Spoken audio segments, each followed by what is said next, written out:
تصور کن یه روز صبح یه زن بدون اجازه شوهرش ماشین تازه اختراع شده ای رو بر می داره و راهی سفری میشه که قرار تاریخ خودروسازی رو برای همیشه تغییر بده. این داستان زندگی کارل و برتا بنزه، قصه ای پر از جسارت، خلاقیت و انقلاب در صنعت خودرو. اگه میخوای بدونی چطور این ماجرا رقم خورد، تا آخر این ویدیو با من بمون.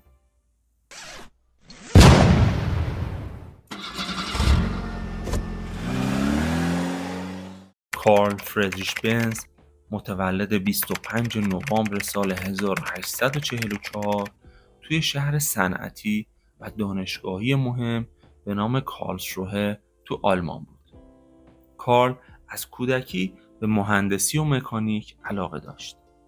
پدرش یه لوکوموتیو ران بود، اما وقتی کارل فقط 2 سال داشت اونو از دست داد. شاید همین کمبود باعث شد کارل از همون کودکی بخواد مسیر متفاوتی رو انتخاب کنه و از هرچی که در دسترسش بود ماشینالات پیچیده بسازه. با وجود مشکلات مالی و چالش‌های فراوون، بنز با حمایت‌های مادرش تونست تحصیلاتش رو توی رشته مهندسی مکانیک به پایان برسونه. اون وارد کارخونه‌های صنعتی شد و با مشکلات فنی زیادی دست و پنجه نرم کرد. اما همیشه یه ایده تو ذهنش بود: ساخت یه وسیله موتوردار که بتونه انسان رو بدون نیاز به اسب جابجا کنه.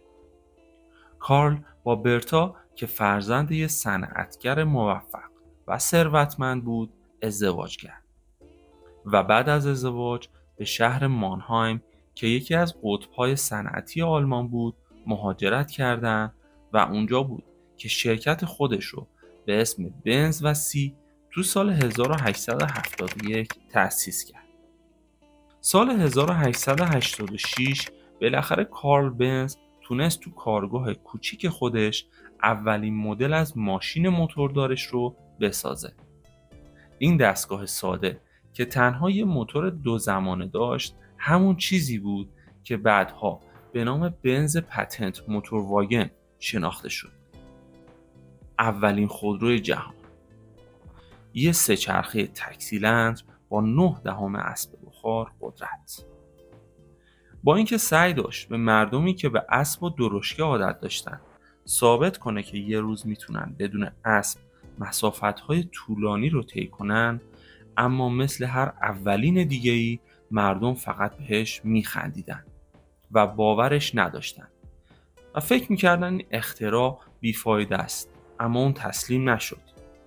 این اولین گام در مسیر تحول صنعت خودرو بود، اما مشکلات بنز تازه شروع شده بود. با وجود تلاش‌های زیاد، موتور بنز در ابتدا به درستی کار نمی‌کرد. چالش‌های فنی متعدد از مشکلات احتراق گرفته تا انتقال قدرت همگی سد راه بودند. بنز با 10 بار شکست روبرو شد، اما هیچ وقت دست از تلاش بر نداشت. من یکی که به شخصه خیلی ازش ممنونم. از اونجا که همیشه پشت هر مرد موفق یه زن قدرتمند است، اینجا بود که برتا بنز، همسر کارل که هم خودش یه صنعتگرزاده بود و هم از نزدیک با دقت پیگیر روند ساخت این ماشین بود، تصمیم گرفت شخصا دست به کار بشه و ماشین رو تو موقعیت عملی و واقعی امتحان کنه. تو سال 1888 بدون اطلاع کارل، بنز به همراه 2 فرزندش با ماشین جدید راهی اولین سفر طولانی با خودرو جهان شد. مسیری حدود 106 کیلومتر از مانهایم تا فورتسهایم، شهر محل تولد برتا. این سفر نه تنها اولین آزمون واقعی برای ماشین بود، بلکه نشون از جسارت و اعتماد به نفس بالای برتا داشت. برتا در طول این سفر به مشکلات فنی زیادی برخورد و با استفاده از خلاقیت خودش تونست این مشکلات رو رفع کنه. مثلا از سنجاق سر برای تمیز کردن لوله‌های سوخت استفاده کرد و از بند جورابش برای عایق‌سازی مدار برق. اینا نشون میده که اون درک خوبی از خودرو داشته، هرچند این درک بیشتر از تجربه و خلاقیت نشأت می‌گرفت تا از آموزش فنی. با موفقیت این سفر نام بنز سر زبون افتاد، اما اون تنها نبود. گوتلیب دایملر، یکی دیگه از نوابغ مهندسی آلمان، هم در حال توسعه خودروهای موتوردار بود. این دو مرد که هر کدوم تو بخش‌های مختلف کار می‌کردن، تصمیم گرفتن که با هم همکاری کنن و دایملر بنز رو تأسیس کردن. شاید براتون سوال باشه که مرسدس کجای داستانه؟ جواب اینجاست. امیل جلینک یه تاجر موفق اتریشی بود که توی صنعت خودرو هم دستی داشت. اون نمایندگی فروش خودروهای بنز رو توی اروپا بر عهده داشت و توی مسابقات اتومبیلرانی هم شرکت می‌کرد. امیل توی این مسابقات از اسم دخترش مرسدس که توی زبان اسپانیایی به معنای زیبا و دلرباست به عنوان نام مستعار برای تیم مسابقاتش استفاده می‌کرد. اون درخواست کرد بنز یه سری خودروهای ویژه با موتورهای قوی‌تر تولید کنه. بنز هم این کار رو انجام داد و اون خودروها با اسم مرسدس وارد مسابقات و بازار شدند. موفقیت این خودروها انقدر زیاد بود که نام مرسدس به تدریج به عنوان یک برند رسمی شناخته شد.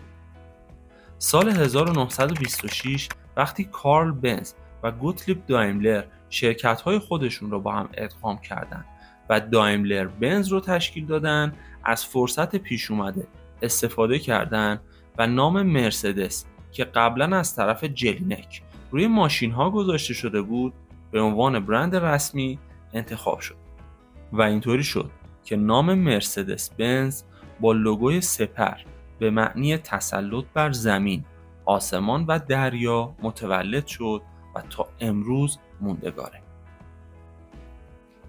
ادغام بنز و دایملر یکی از مهمترین تحولات در تاریخ خودرو بود. برند جدید با استفاده از تکنولوژی‌های پیشرفته هر دو شرکت تونست خودروهایی با کارایی بهتر و طراحی‌های جذاب‌تر تولید کنه. از این لحظه به بعد مرسدس بنز تبدیل به یکی از نمادهای لوکس و کیفیت در صنعت خودرو شد. یکی از برجسته‌ترین مدل‌های مرسدس، مرسدس 300 SL بود. یه ماشین با درهایی که با الهام از مرغ دریایی رو به بالا باز می‌شدن و تو دهه 1950 معرفی شد. این خودرو نه تنها از نظر طراحی زیبا و خیره کننده بود، بلکه از تکنولوژی تزریق سوخت یا همون انژکتور استفاده می‌کرد. تکنولوژی که قبلا توی هواپیماهای جنگی استفاده شده بود. این ماشین علاوه بر اینکه برای جاده‌ها ساخته شده بود، توی مسابقات اتومبیل رانی هم درخشید و به یکی از محبوب ترین خودروهای تاریخ تبدیل شد. با گذشت زمان مرسدس بنز رشد کرد و با برندهای مختلفی ادغام شد. مرسدس بخشی از دایملر آگ است، شرکتی که خودروها و کامیون‌های مختلفی تولید می‌کنه.